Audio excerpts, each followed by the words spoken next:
দর্শক, এবারে বিশেষ প্রতিবেদন।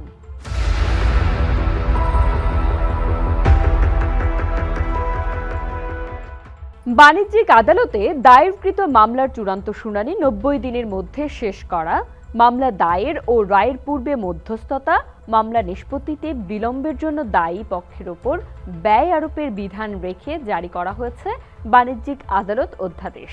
অধ্যাদেশে সংক্ষিপ্ত বিচারের বিধান রাখা হয়েছে। জেলা জজ বা অতিরিক্ত জেলা জজগণ বাণিজ্যিক বিরোধ নিষ্পত্তি আদালতের বিচারক হিসেবে নিযুক্ত হবেন।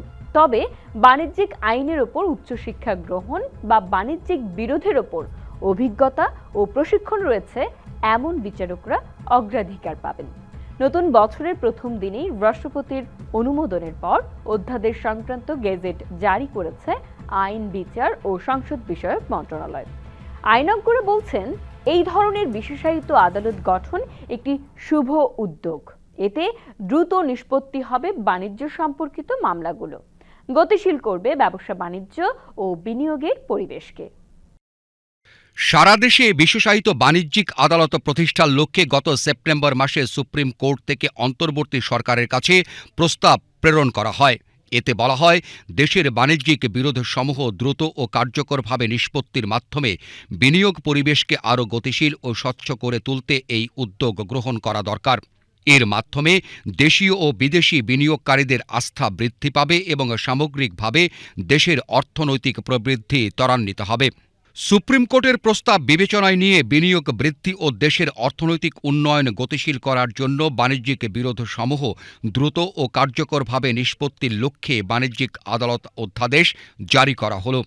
অধ্যাদেশে বলা হয়েছে, বাণিজ্যিক আদালত যে তারিখে মামলাটি চূড়ান্ত শুনানির জন্য নির্ধারণ করবে, সেই তারিখ থেকে 90 দিনের মধ্যে কোনো প্রকার ব্যতিক্রম রেখে চূড়ান্ত শুনানি সম্পন্ন করতে হবে। তবে শর্ত রয়েছে যে কোনো পক্ষের ইচ্ছাকৃত কর্মবিরতি বা গাফিলতির কারণে নির্ধারিত সময়ের মধ্যে কোনো মামলা নিষ্পত্তি না হলে দায়ী পক্ষের ওপর খরচা আরোপ করতে পারবে আদালত। বাণিজ্যিক আদালত নিয়ে যে অর্ডিন্যান্সটা হয়েছে, এটা একটা শুভ উদ্যোগ। এটা দেশের বিজনেস কমিউনিটি আছে এবং ব্যবসা আছে, এটাকে ত্বরান্বিত করবে এবং এখানে গতি ফিরিয়ে আনবে। আরেকটা সুপার বয়ে আনার একটা সুযোগ আছে, সেটা হলো যে বিদেশি যে ইনভেস্টমেন্ট, এই ইনভেস্টমেন্টটা এখানে বাড়ার সম্ভাবনা আছে। কারণ ওয়ার্ল্ড ব্যাংকের যে রিপোর্ট হয় সেই অনুযায়ী ইজিনেস অফ ডুইং বিজনেস, সেখানে আমাদের অবস্থান অনেক নিচে, এবং নিচে থাকার একটা বিশেষ কারণ হলো আমাদের মামলার মামলা তাড়াতাড়ি শেষ না হওয়াটা। তো বাণিজ্যিক আদালত করেছে, সেখানে একটা টাইম ফ্রেম করে দিয়েছে। এটা যদি ইমপ্লিমেন্ট করা যায়, সেই ক্ষেত্রে নিশ্চয়ই মামলা শেষ হওয়ার ক্ষেত্রে একটা ত্বরান্বিত হবে, যেটা বিদেশি ইনভেস্টমেন্টকে আরও উদ্বুদ্ধ করবে। একই সাথে একটা বিশেষ দিক লক্ষ্য রাখতে হবে যে আমাদের দেশের আইনগুলোতে প্রায়শই টাইম ফ্রেম বেঁধে দেওয়া হয়, কিন্তু যদি ওই সময়ের মধ্যে মামলাটা শেষ না পায়, তাহলে এটার কি কনসিকোয়েন্স, এটার কি ফলাফল, সেটা যদি ওই আইনে বলা না থাকে, তাহলে ওই সময়টাকে ডিরেক্টরি হিসেবে ধরা হয়, ম্যান্ডেটরি হিসেবে ধরা হয় না। মানে যদি ওই সময়টা পারও হয়ে যায়, তাতে মামলাটা পড়ে যাবে না বা কোনো ফলাফল আসবে না, মামলাটা কন্টিনিউ করবে। সেই ক্ষেত্রে সময় বেঁধে দেওয়াটা অনেকটা জাস্ট সিম্পল একটা ফর্মালিটির মতো হয়, নট বাধ্যবাধকতার মতো হয় না। তো এটা মাথায় রেখে সময় বেঁধে দেওয়ার সাথে সাথে যথার্থ সংখ্যক কোর্ট রাখতে হবে।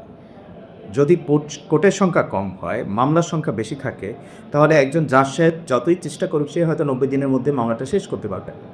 তো তখন তো আর কোনো লাভ হলো। তো এটা সুফল বয়ে আনতে হলে নিশ্চয়ই যেটা করতে হবে যে পর্যাপ্ত সংখ্যক বাণিজ্যিক আদালত তৈরি করতে হবে। পার্টিকুলারলি বিজনেস যে অঞ্চলে বিজনেসগুলো হয়, যেমন ঢাকা, চট্টগ্রাম, খুলনা এবং আরও অন্যান্য যেখানে বিজনেস হাবগুলো আছে, এখানে যথেষ্ট সংখ্যায় বাণিজ্যিক আদালত থাকতে হবে। সংশ্লিষ্টরা বলছেন, বেশিরভাগ বাণিজ্যিক চুক্তিগুলো ঢাকা ও চট্টগ্রাম থেকে হয়ে থাকে। শুরুতে এই দুটি জেলাকে মডেল ধরে এগুলোকে অধ্যাদেশকে আরও কার্যকর করা সম্ভব হতো।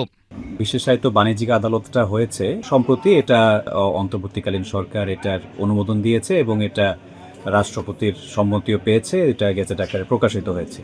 যারা বাণিজ্যিক আইন নিয়ে প্র্যাকটিস করছি তারা চাই যে এটা অবশ্যই অনেক দিনের একটা দাবি ছিল এবং সেটা দাবির বাস্তবায়ন হয়েছে আইন প্রণয়নের মাধ্যমে। সেটা অবশ্যই আমরা সেটার জন্য সাধুবাদ জানাই এই সরকারকে এবং বিশেষ করে সুপ্রিম কোর্ট প্রশাসনকে। তো মূল যেই জায়গাটা এটার হয়তোবা একটা অ্যাডভান্টেজ সেটা হচ্ছে যে ব্যবসায়িক যেই বিরোধগুলো সেই বিরোধগুলোকে অন্যান্য সাধারণ বিরোধের থেকে এটাকে আলাদা করে আনা। কিছু স্পেশালিস্ট এক্সপার্ট জজ এটাতে আসলে ক্রিয়েট হবে আস্তে আস্তে, কারণ একজন অতিরিক্ত জেলা জজকে দায়িত্ব দেওয়া হচ্ছে যে প্রতিটি জেলায় সে হচ্ছে বাণিজ্যিক আদালতের কোর্টগুলো প্রিসাইড করবে। প্রথমেই 64 জেলায় এটা না করে পরীক্ষামূলকভাবে যদি ঢাকা এবং চট্টগ্রামে বিশেষ করে এটা করা হতো এবং সেটার উপর জোর দিয়ে এই দুটো জেলাকে একদম মডেল ধরে, যেহেতু এই বাংলাদেশের বেশিরভাগ বাণিজ্যিক চুক্তিগুলো এবং বিরোধগুলো ঢাকা এবং চট্টগ্রামে হয়, সেটা যদি করা হতো হয়তোবা আরও এটার প্র্যাকটিক্যালি এটাকে ইমপ্লিমেন্ট করাটা এক ব্যাপারে আরও একটু সুবিধা হতো। অধ্যাদেশে বলা হয়েছে বাণিজ্যিক আদালতের রায় বা আদেশের বিরুদ্ধে আপিল ও রিভিশন শুনানির লক্ষ্যে হাইকোর্ট বিভাগে একাধিক বাণিজ্যিক আপিল বেঞ্চ থাকবে। প্রচলিত আইনে যা কিছুই থাকুক না কেন, বাণিজ্যিক আদালতের চূড়ান্ত রায় ব্যতীত অন্য কোনো আদেশের বিরুদ্ধে আপিল করা যাবে না। তবে আদালতের কোনো আদেশের বিরুদ্ধে দেওয়ানি কার্যবিধির নীতি অনুসরণ করে রিভিশন ও রিভিউ দায়ের করা যাবে। 60 দিনের মধ্যে হাইকোর্ট বিভাগে আপিল বা ক্ষেত্রমতো রিভিশন দাখিল করতে পারবে মামলার পক্ষগণ। বাণিজ্যিক বিরোধ নিষ্পত্তির ক্ষেত্রে বিবাদীর প্রতি সমন জারি হওয়ার পর মামলার যে কোনো পক্ষ ইস্যু গঠন করে সংক্ষিপ্ত বিচারের মাধ্যমে রায় প্রদানের জন্য আদালতের নিকট আবেদন করতে পারবেন। মামলা দায়েরের পর রায়ের পূর্বে যে কোনো পর্যায়ে উভয় পক্ষ সম্মত হলে আদালত মধ্যস্থতার মাধ্যমে নিষ্পত্তির অনুমতি প্রদান করতে পারবেন। এক্ষেত্রে প্যানেল মধ্যস্থতাকারীর মাধ্যমে কিংবা পক্ষগণের সম্মতি ও আদালতের অনুমতিক্রমে অন্য যে কোনো উপযুক্ত মধ্যস্থতাকারী নিয়োগ করে বিরোধ নিষ্পত্তি করা যাবে। এই মধ্যস্থতা কার্যক্রম 30 দিনের মধ্যে সম্পন্ন করতে হবে।